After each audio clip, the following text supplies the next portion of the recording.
So very happy to be here. Thanks for the invitation. So I think it's first time that I am like in a seminar like for with people from OR. I have been like in many areas, but first time. So I'm very happy to be here. So let me basically just begin the presentation of the paper. This is joint work with Osvaldo Molina, who is professor at Universidad del Pacífico in Peru, and Chris Nilsson, who is a professor at Yale University. And you can see the title, and basically, like this paper, as I'm going to discuss now, has to do with like two or three motivations. Just a sec. So you have any questions? I'm used to econ seminars. So you have any questions, comments, etc., please feel free to raise your hand. I am looking at the chat of the seminar, and also have like the participants, like I'm watching them. So you have any questions, please? Okay, so let me move to the motivation. So this paper, I actually can tell you like how this paper started. Um, so in a sense, with like Chris and Osvaldo and many other people, maybe you are aware of this literature. There have been like many papers in terms of like uh, estimating like causal impacts of information provision, like in different contexts. And the motivation of this is like, there are maybe information frictions where many students and probably families, parents, even teachers underestimate the payoff of education, or are unaware of some like fellowship or other support programs. So the idea then is that the friction can lead to many impacts on different like education margins. And basically, that could affect many education like decisions, like, staying in school, how much time to study, how much effort I put like in, let's say, like math versus like, like language, or maybe things like that. And the hypothesis of this literature is that providing information at the right moment might affect, like dropout rates, etc. And there is like prior evidence where, I didn't put like the many references like in the talk, but they are in the paper. This paper was published this year in the Journal of Development Economics. But basically, like the prior evidence, meaning before COVID, was that, interventions providing education information are kind of very cost-effective ways of affecting dropping out. Okay, COVID is that, you have this big shock. We know from previous literature that when you close the schools because of many different reasons, there are like impacts, in terms of like dropping out decisions. The same happens, when you have like negative economic shocks. And this is particularly important for poor kids, or kids, sorry, as I mentioned here in the slide, who are like at risk students. So these are kids that maybe using like math are epsilon from dropping out. And at times of crisis like COVID, and there is literature on this, it might be the case that first, like the cost of schooling increases in terms of like the alternative cost of the opportunity cost of helping the family, or even with remote learning, many challenges, this thing of having like webinars was invented for us, in academia during COVID times, which is very fantastic, because I could share and get your comments, being in Santiago and you are like in Manhattan. But think about like a poor kid, a young kid without good internet connection. So this might affect also some behavioral econ literature presents some evidence that the cost might be more salient in these periods. So then the combination of these two things made us, get involved in this project, in a big project, in a sense. At COVID, we had some previous evidence, as I said, in terms of one big, kind of marketing campaign to increase attendance of kids, and basically like the the willingness of kids to participate in education, but it was done like with open schools, with teachers being like, key mediators in terms of the impacts. And then came like COVID and the schools were closed. We knew, that basically probably like dropout rates would increase during COVID. So we jointly with the government of Peru, with the Ministry of Education and Innovations for Poverty Action, IPA, kind of push the government to do something, And what this paper is about is what we learned from this experiment. So let me move now to the paper. So like the context is Peru. I don't know if you are aware, but Peru was especially like in the first period, was suffered like a really negative shock, actually death per capita related to COVID were among the highest in the world, and as a consequence, and many other like economic and social consequences, basically the Peru's schools were closed basically from March 2020 to March 2022. So and we have this motivation, that maybe, we have like previous evidence, this is the second bullet here, like this program that's called Decidiendo para un Futuro Mejor, or choosing for like a better future, was like implemented by us jointly with the Ministry of Education, and we have some papers. I'm going to give you like a preview now. It's like an educational soap opera, highlighting like returns to education. But this was done before, like in person in school, using like, classrooms, with videos, and teachers, asking kids to watch the video and then discussing. And what we did is that we convinced, especially Innovations for Poverty Action in Peru, Lima, IPA, they convinced, the government to add this soap opera to the program they had, and to be broadcasted basically on national television. And we knew from before that this was like a very cost-effective intervention.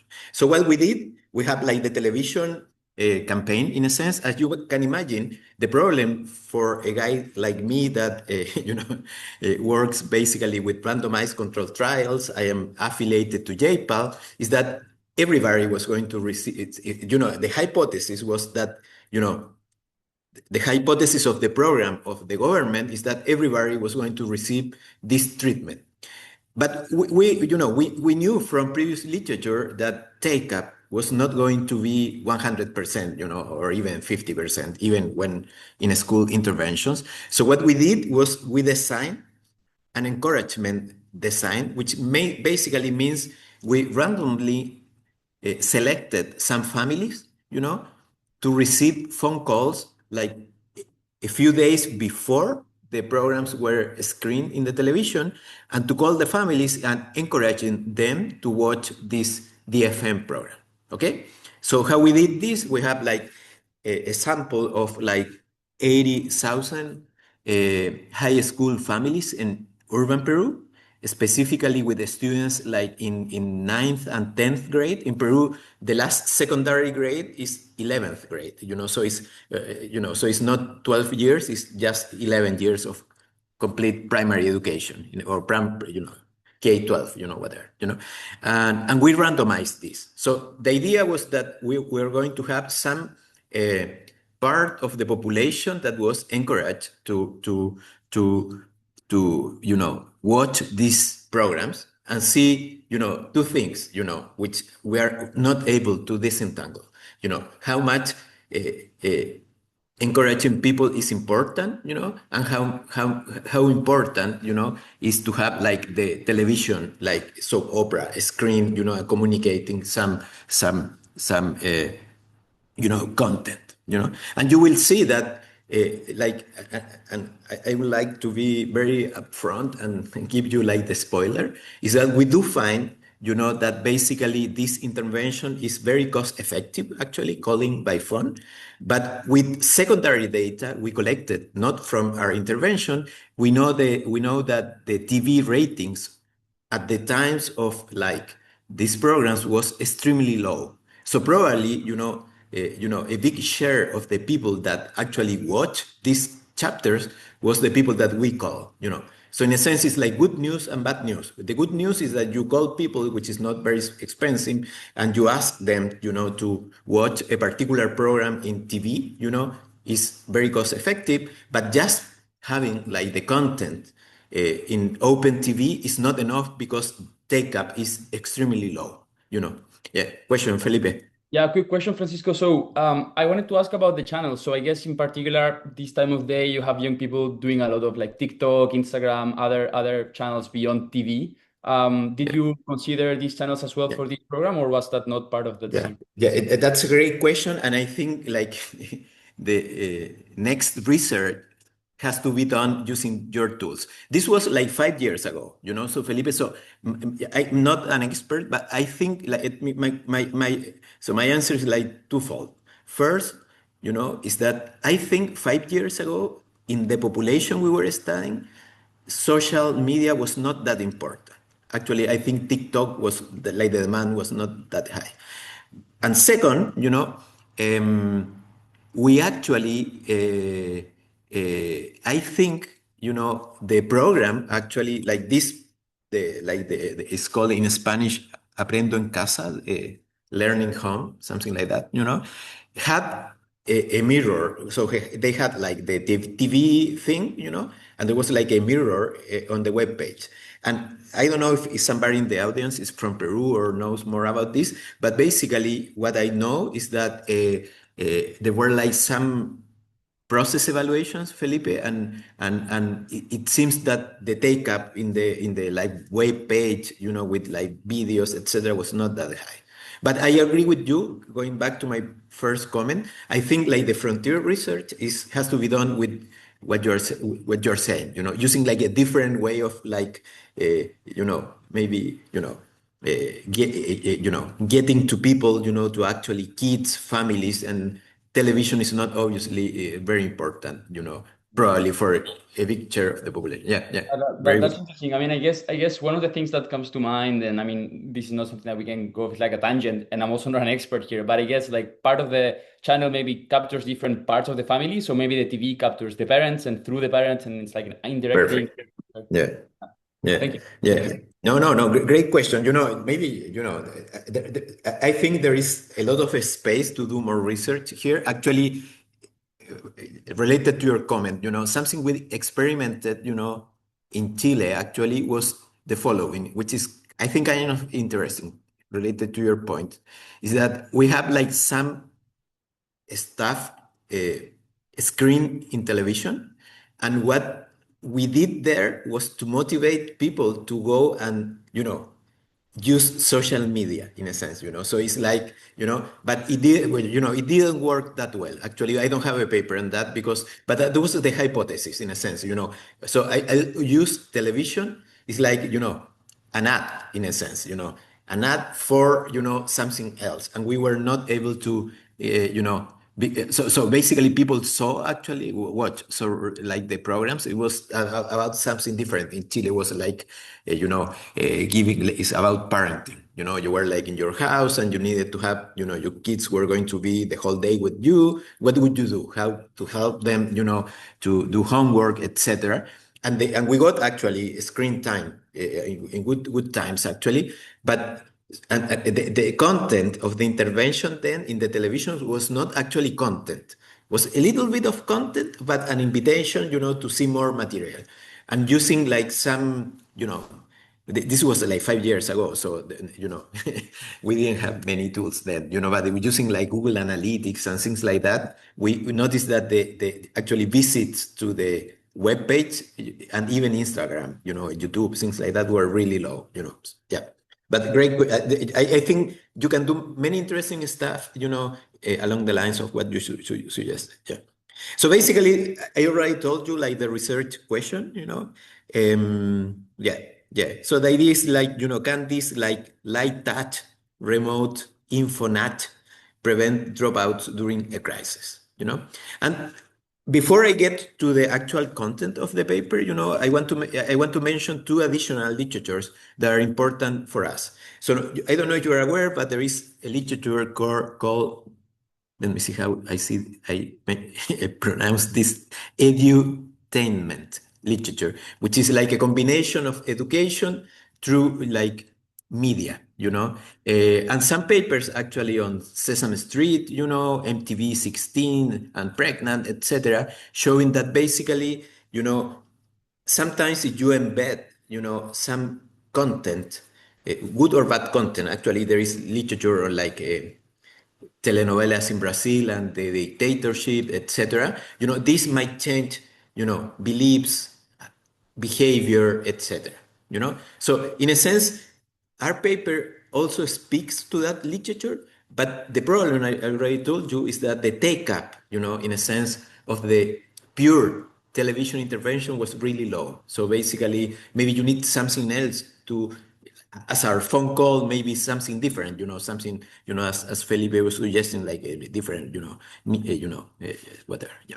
And second, and this is important because we were not the only ones that, started experimenting and working on this during COVID, and there is like a boom. I didn't put the papers, all the papers are like the reference are in the paper, but you have many like, different like ways of like helping kids that when the schools were closed. You have this phone-based tutoring and mentoring, which is related to us because it's a phone call. You had SMS nudges, WhatsApp groups, audio lessons in multiple countries. You also have this big study on online tutoring education, a paper by Michela Carlana and Michela Tincani, just accepted in the American Economic Review, in Italy, which is very famous. And the evidence here in this literature is kind of mixed, some papers, like the papers by Angris et al. On tutoring calls, are really effective, and there is this measure that we are using in development economics, which is called years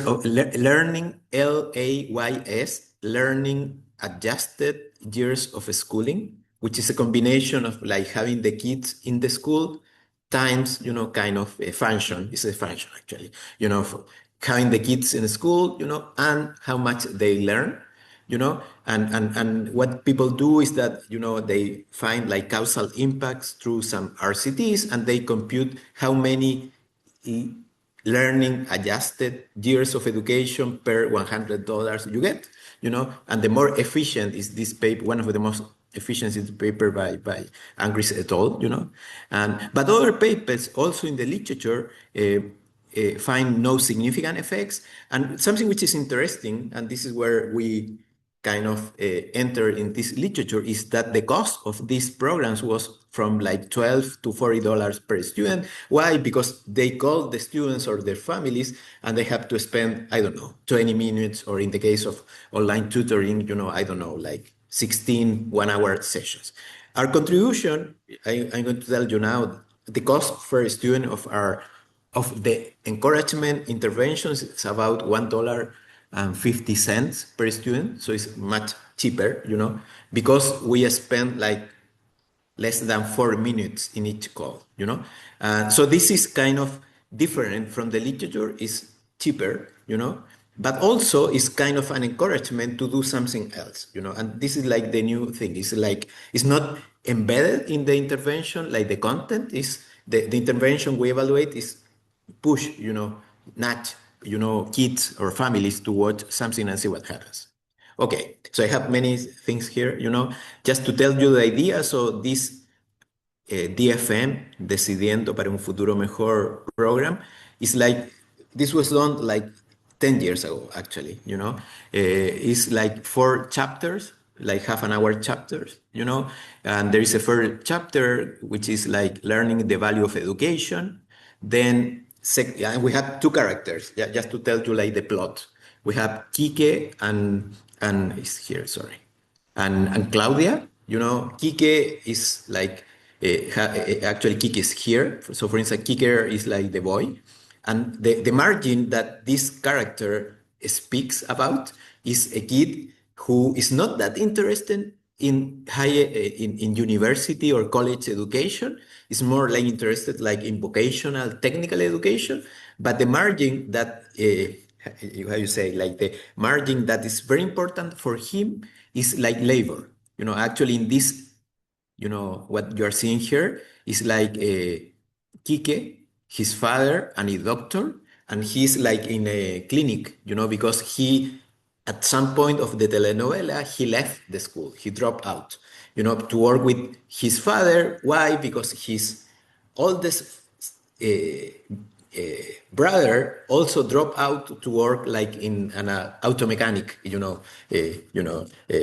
shop, and they went to the clinic. He had like a small injury, and actually this scene, is like in the first chapter, is where like the MD is asking him, why are you here and not in your house, and in the school, sorry, and saying, education is very important. I am from this neighborhood, and I, as an MD in an emergency room, wouldn't be able to be helping you without the education I got, when I was in the school, and I know that this is hard, etc. So learning the value of education was like a combination of a plot like this, and infographics, showing like the different wages if you stay in school, etc. Then in the second chapter is starting to live a better life, which is basically like returns, basic monetary returns.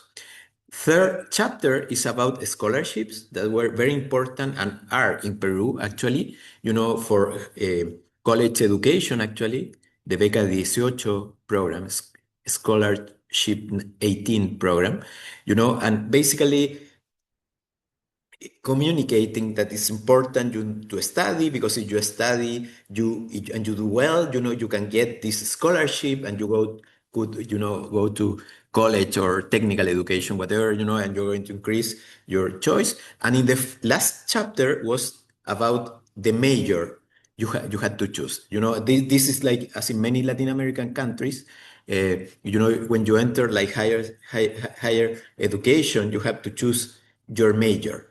So for instance, I studied, econ from the first day, maybe some people here in Chile, engineering or medicine or whatever. So it's very important, like the choice of the major. And what we did there was basically showing like different returns from different majors, areas, separated by gender, actually, And the second character is Claudia.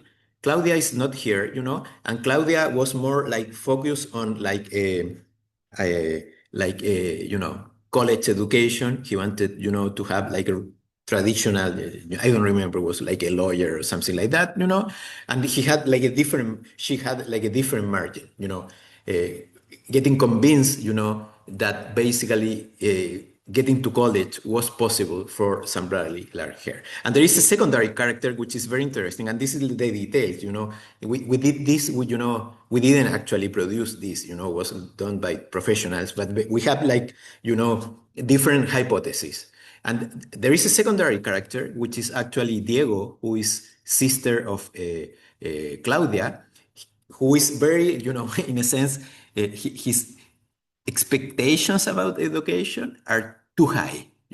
Actually, he wants to be an astronaut, which is complicated for a Peruvian kid. So in a sense, and that character is more like adds to the conversation something about realism. In a sense, maybe your expectations are too high, and when you are telling me that you want to be an astronaut, it's maybe because you like science, maybe engineering, maybe there is like you want to be like a pilot, of a commercial airline, and Peru has those, something like that. So you see, so basically that was the content, and we know from the interventions we implemented before that this actually decreased, dropouts, and was really cost effective. Actually, is one of the great buys in two World Bank reports on like cost effective approaches to increase learning.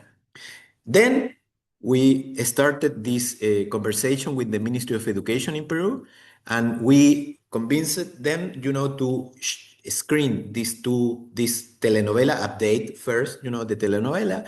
And this was on actually, September 4th, 2020, and exactly 5 years ago, which is part two in September 11, 2020. and these were broadcast nationally. It was like about lunchtime, and this might be the problem, it was like maybe the times were not okay. Okay.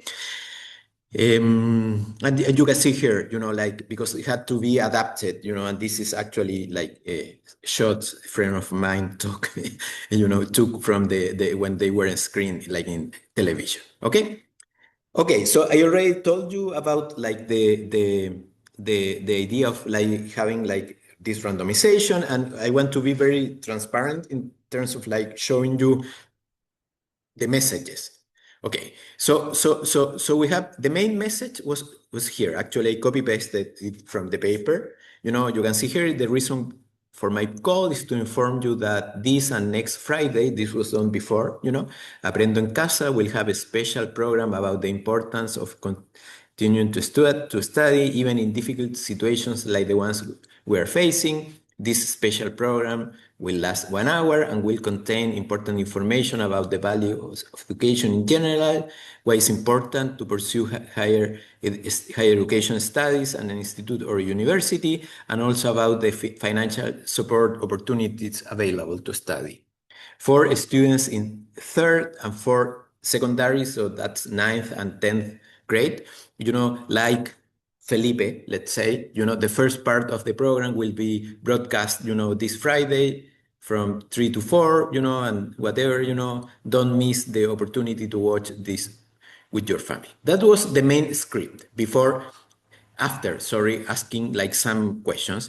The thing is that, some families actually had in the process of like asking for consent, etc., asking some initial questions, we have some families, I'm going to show you the numbers like in a second, where there was no TV or TV Peru was not available in the area because in some cases, because we're like in some areas without reception, And in that case, if the family had not access to TV Peru, we have this alternative placebo, message, which is the reason for my call is to remind you how important education is for achieving a better future and to offer a message of support during these difficult times.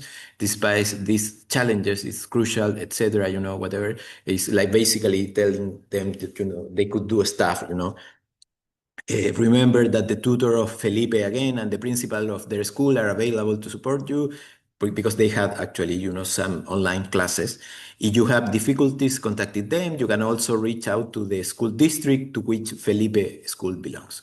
So you see, so it's basically, this is a message to encourage them to watch like the TV programs. And the second one is kind of a placebo that this is not random, as you can imagine, because it's not randomized, was not, if we had more time and resources, we could have done something like this, and I have another paper actually with Kiki Pop Eleges, a professor at Columbia, that maybe you have met him, Okay, so I don't know if you have any questions so far, because now it's like I have like one more slide on implementation, and then I have the results. Do you have any questions? I have Yeah. one question, and if there are other questions in the room, please feel free to put them in the chat or to raise your hand or to unmute yourself. I have one quick question, Francisco, about the schools that the students that you targeted or were part of your experiment, like were they all like public or private? Did you know if they have like the same type of resources? You said that there were like some officials and some online classes that were available to students. Yeah. No, these were great question. These were basically public schools. There might be some private schools, but I don't remember. Actually, I don't know. I could check. But something which is important actually, and this was done because we don't have many, a lot of money in the Ministry of Education. These were schools with high dropout rates before COVID. We focus on that, so that's important. And thanks for your question, because maybe I had this in a previous slide and I forgot to mention, So these were like, it's not, these were kind of poor schools, with challenges in terms of like dropout rates, which is like a limitation, but at the same time, it's like kind of the area where you would expect this program to be more effective in a sense. Yeah. Okay. So we have phone calls. This is basically I like this intervention because it was uh, actually is a Ministry of Education intervention technically. They implemented this, they randomized, so actually like the ethics committee part of this paper is easier, because they did this, and this is interesting because it's kind of real world, implementation of policies, sorry.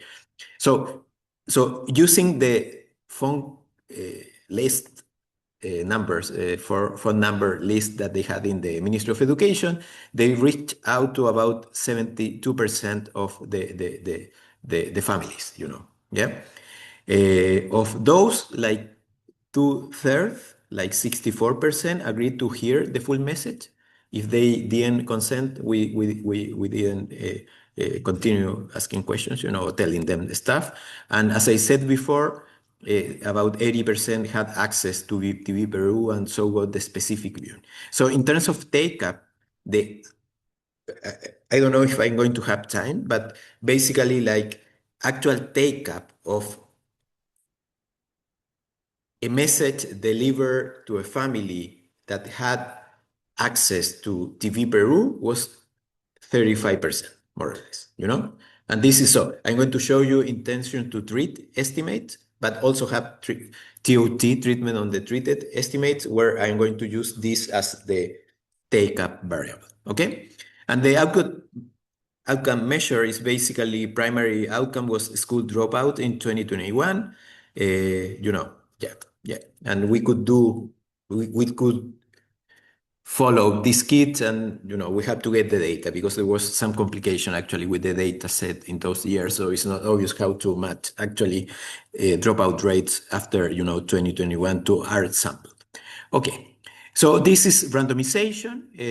First, balance table. You can see here we have a vector of variables both at the school level, characteristics you can see there, and you can also see like the sample. These were like 15 years, 15.5 they were like 15.5 years old, most have like in the morning classes, the income quantile was like in the middle, just a few in rural areas. This is the number of students in the school, number of teachers, dropout rates before COVID, at the school level, TV ownership, which might seem low, but it's actually, we have a footnote, it's very comparable to the national, survey, the ENAJO survey for the sample. And related to your question, Felipe, actually internet connection in these areas was 20%, so it's not that high.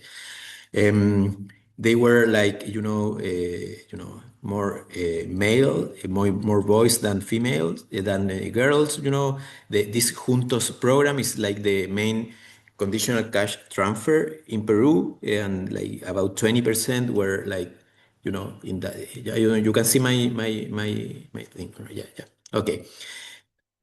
Parents like had like a bit more than primary education, like 8.7 years, and you can see that there is balance in many things, but we have imbalance like in the share of kids in rural areas, a little bit in terms of like female dummy and parents education. You can see from column 3 that the difference, while they are statistically significant, is not, they are not that relevant, it's not that, you know still we use this, in our model. So the basic model, and I'm going to do more stuff, is like a regression, a linear probability model, on dropout rates, TIS is kid I in school S, X, this is a vector of like characteristics, a matrix, characteristics you can see there. We also have like in some cases, some fixed effects, and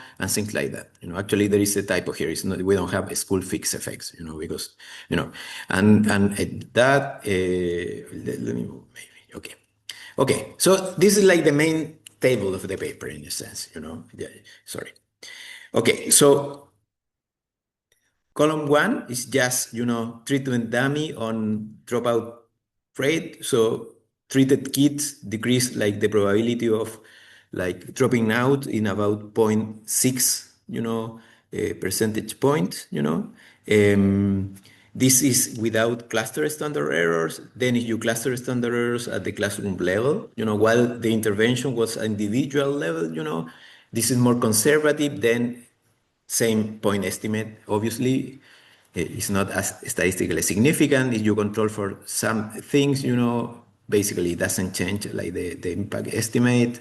If you control for school controls, increases a little bit, is more precise, so then you control for district fixed effects, which is basically, in a sense, identification just within, sorry, districts, which is like, counties in the US or municipalities in other countries, then is within any difference in socioeconomic status, whatever, and then at the end, we did this double lasso thing to choose, because we have many, you can see here, we have many observable characteristics and actually some fixed effects too, so with this we choose basically optimally in the sense of machine learning, the controls, and we get basically the same result as, in column 4, Okay, so the main point here, and this is a very straightforward paper in a sense, is that this adaptation of Decidiendo para un Futuro Mejor, DFM, with this encouragement designed to watch that, has a non-trivial effect on like dropout rates. Remember that dropout rates were like in the control group, you can see here, were like before the pandemics were like 9%. So it's non-trivial, the impact we get. Okay. But, in a sense, and was something that as we didn't have, this is, you are young people, so sometimes, we want to do ideal, experiment, but we didn't have time, money, and the government didn't care about all the details that we were like interested. So in a sense, you might say, and this is right, that maybe just the message was important, even because if you compare like this, kind of this message, which is long, somebody from the Ministry of Education is calling you, is calling like Felipe's family, and saying the things we are saying here, or maybe even, I was thinking today, maybe even saying that this is on TV is important, maybe saying, this is in TV Peru, so it's important. The second message is not about the program. So there is some non-random comparisons we can do here. So maybe these two messages are just important. Actually in the placebo message, again, somebody from the Ministry of Education is calling you and telling you that education is important, that they do have your number, So maybe this is what is driving this impact. So what we do here, and this is not randomized, I have this paper with Kiki where we do randomized stuff, in a different margin, but it's also information. So we have like two groups that are important. First, we have these families where you call them, they got the message, was what we call the placebo group, which is this group that had this message that I'm showing you here, which is not about TV, it's about the importance of education and has all the other elements, I didn't mention before. So and we also have a different, but this is non-random. So we have to do something. And what we do here is that we use a regression adjusted inverse probability weights, basically, So it's basically we use a matching model, to adjust like the estimate based on observables, because the families that didn't have TV or access to TV were poorer, etc. So that's first group. The second group is a group where students that didn't get a call from us, but attended the same school, that the schools that were like in the control room. This is not random again, because maybe, they didn't answer the phone call because they were not in their houses, were like in a different place, because they didn't care, maybe they were different. But these two groups, the first group, they got the message, but they didn't get the TV message. The second group is a group where students that were like in the same school, you know, and they didn't get the message, but they were in the same school as the treated kids. So this is like kind of no peer spillover effect, or also kind of a placebo check if the schools that got like the messages were different because in some unobservable characteristic that we don't have, available. And basically what we get in the two samples. Sample one is no access to TV Peru, but they got the message, and the second one is no message, but they were in schools that many kids received the message. And you can see here that the impacts are statistically not different from zero, but actually, if you compare with our previous estimate, they are statistically significant from our previous estimate. So while this is not perfect because it's not randomized, this is very suggestive, that the impacts I'm showing you here are about like the TV part and not just the message. Okay. Then, like the final part of the paper is about heterogeneity. I don't have time, but it's kind of obvious that this might have like heterogeneity effects, heterogeneous effects. So for instance, like this might affect differently, like boys and girls. As I said before, actually the two characters in the telenovela are different in terms of like the incentives, the constraints they face. Maybe young or relatively young and old kids had different impacts. Maybe people that were in the Juntos program, which is a very good proxy for being poor, had different impacts. Maybe if you are in a family with a relatively high education of your mother or low education of the mother, you might have different effects. And we have the two final characteristics, which is where you are in a school, in a poor school. The first ones, all the first ones are individual heterogeneity, and the last two, this one and the next one, which is being in a school with a relatively high dropout rates or low dropout rates, maybe the school is different. Maybe there is some dynamics, resources, whatever. And what we find, in this table, maybe let me, you can see it's bigger now, probably. You can see it's zoomed in. So you can see like the green ones is like the pool estimates. These are the ones I mentioned before.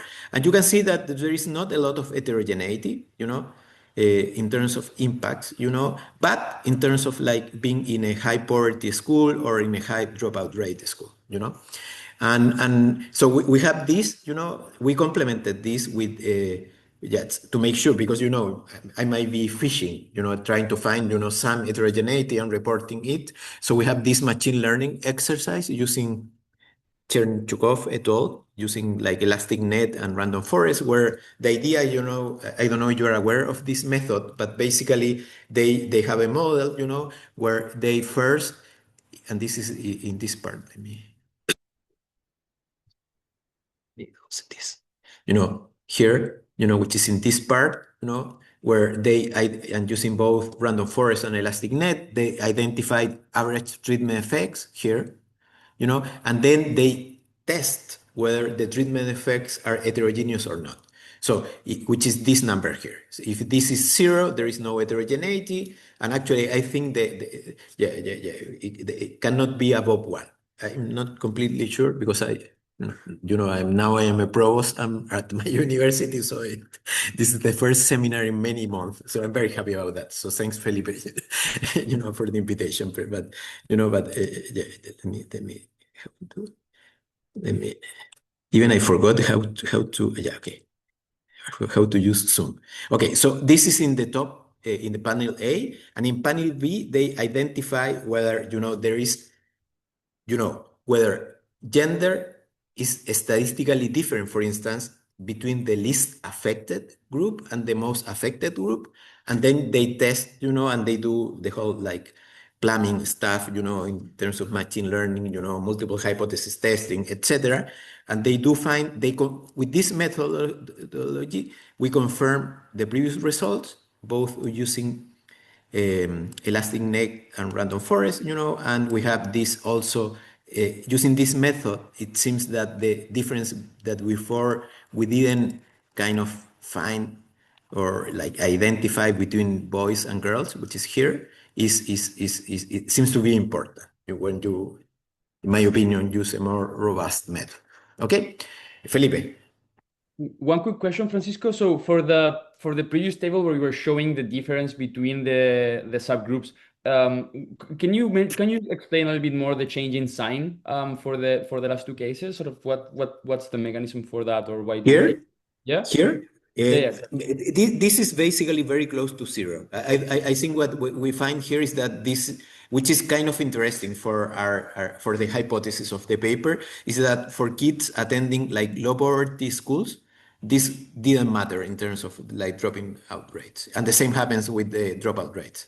So it seems to be, yeah. For me, the most important part here is that it seems that heterogeneity at the individual level is not as important as school level, and this is important, I think, because maybe we didn't open like the black boxes of schools, but probably they have like something, there was maybe some, it's kind of like in my language as an economist, there was like an equilibrium, high dropout rates or whatever, in some schools. Okay.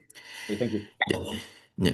Thanks for your question. And finally, I have some cost effectiveness analysis, where, well, I already mentioned this, it's like 100, $1.50 for a student's reach, this, you do like the whole learning adjusted years of education, you get like 0.32 per $100 spent, which is non-trivial, is actually in the top 20% of the programs in this paper by Angris et al., where they identify this, is is cheaper than the other like fund intervention, which is obvious because this was very short, And also, if you compare like the cost effectiveness of this intervention with the previous one, which is also the only one which is in the Angris et al. Paper, which is a paper of mine actually on, it's more like teaching stuff. It's like actually in schools, with a different program.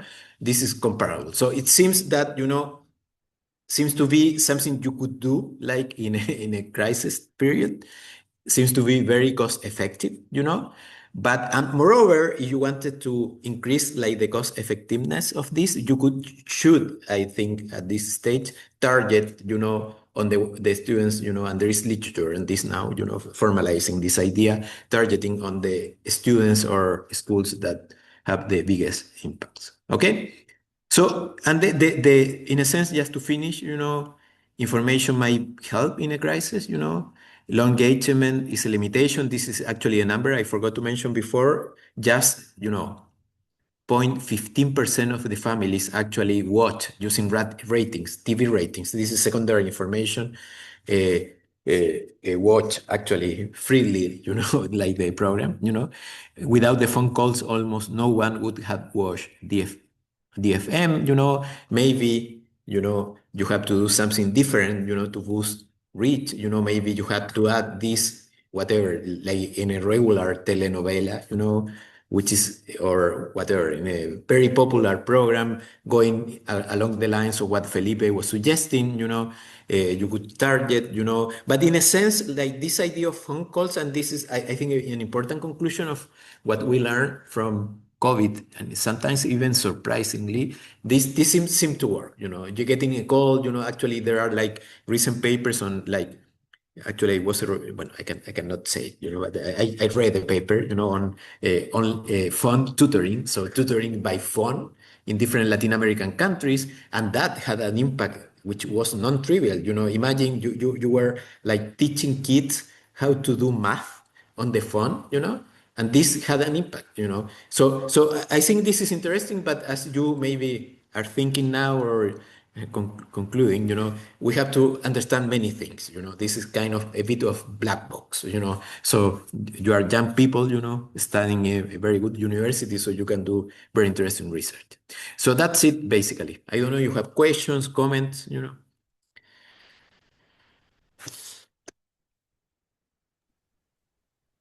Hi, thank you. I had a question and also a comment that it was a really, really interesting study. And thank you so much for showing. I found it particularly interesting to see the effects on the different subgroups that you showed also on the different demographics. And this last point that you made about targeting being really effective, especially in impoverished areas, I found it really interesting. I'm curious about how we can. I've seen recent work that thinks about this trade-off between like randomization and targeting by like being able to like learn better on larger populations, but then you have to like target on people that you actually think this intervention would benefit the Yeah. most. I guess one question I had is that given that there might be a larger effect or a larger uptake, let's say, among certain communities and groups, are there any questions of interference? So let's say you give this treatment to people. Do they talk to each other? Do they have like extended families or communities in which they talk? Is that something that you have inquired or observed or may pose an issue in estimating effects? Okay. On the first point, Anna, very great points. On the first point, actually, there are some papers by some people. Actually, one of them is Angris.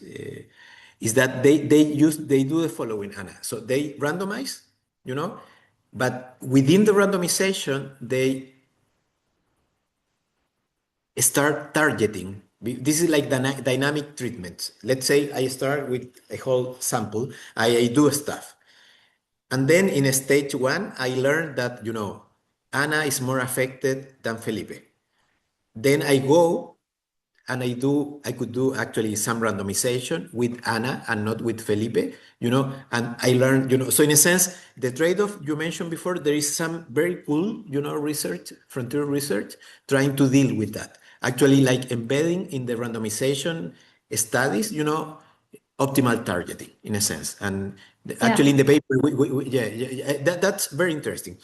How yeah. about interference? That's a great question. Is something that, you know, uh, is very important when we in these information studies, because as you imagine, as you mentioned, maybe you learn stuff about like from your neighbors, peers, whatever, in my opinion, and it actually results in table three I showed you before, suggests that in this paper and also in other papers I have with Chris Nilsson, Claudia Allende, and other people, where we do ask the control group whether they got the information treatment from their peers or neighbors or whatever, and this is a bit sad in a sense, but it seems that, you know, spillover effects through communication with your neighbors or even classmates is not that important. And it is sad in a sense because, maybe in communities where people had,